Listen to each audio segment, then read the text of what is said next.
Jenny was my fourth child. I knew that children develop at different rates, but Jenny took quite a long time to start walking around the furniture. I think she was about 11 or 12 months before she did that.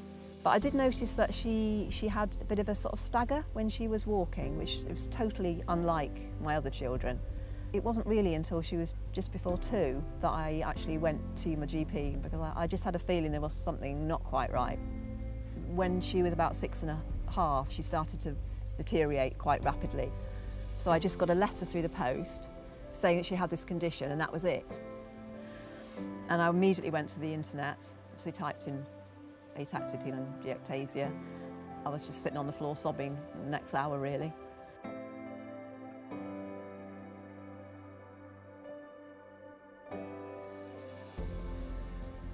We've been interested in ataxia-telangiectasia for many years, and we are involved in confirming the genetic diagnosis by sequencing the ATM gene in these patients and describing or finding the exact mutations that these patients have got.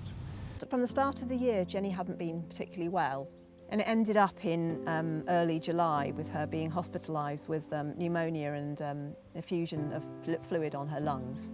She had a final scan, and just by accident, the person doing the scan went a bit further down than her lungs and noticed a lump on her liver. The radiographer couldn't sort of tell us then and there, but I knew.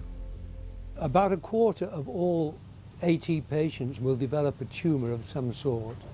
The fundamental defect in ataxia-telangiectasia is loss of the ATM protein. The ATM protein is protecting us from genetic damage, so just by the fact that they have no ATM at all makes it highly likely that they will actually develop a tumour as a consequence of this inability to repair damage.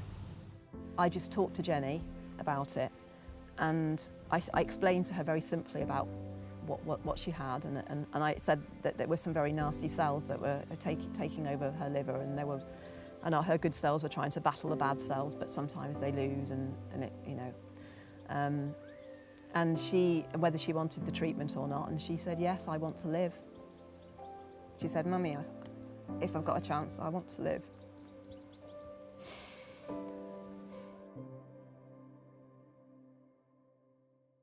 They can't receive traditional cancer treatment again because of this difficulty with the role of the ATM protein. But in their cells, the amount of damage produced by cytotoxic treatments is so great that it will actually threaten their lives. So we actually have to reduce treatment regimes in order to actually treat them successfully. Jenny battled her way through the bouts of chemotherapy that she had at Alder Hay, but she was incredibly weak. And very sadly, just before Christmas of that year, she succumbed to a very bad chest infection that did actually turn into pneumonia. She had to go back into hospital, and by this stage she'd already been put into an induced coma.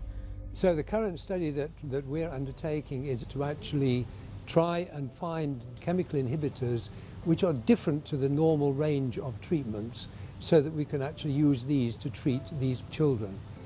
She died on the morning of the 7th of January 2016. We turned off the machines and she just slipped away. When my daughter brought Jenny's ashes, we found a nice little spot outside our garden on a strip of land I was cultivating, and we put them there, and then I decided, well, we will extend that and make it into Jenny's memorial garden. Research into AT is important because it's the only way that we are going to improve the outcome, the outlook for children and adults with ataxia-telangiectasia. We need to find out more. We need to find out what the cause of the mutations is. We need to find out what the cause of the cerebellar degeneration is. We don't know the answers to these, even after all these years. I'm so passionate about trying to get a cure for this horrible, horrible condition. What I went through and what other families are going through who've got children with AT, you just wouldn't want to wish on anybody at all. And it's so important to try and find a cure.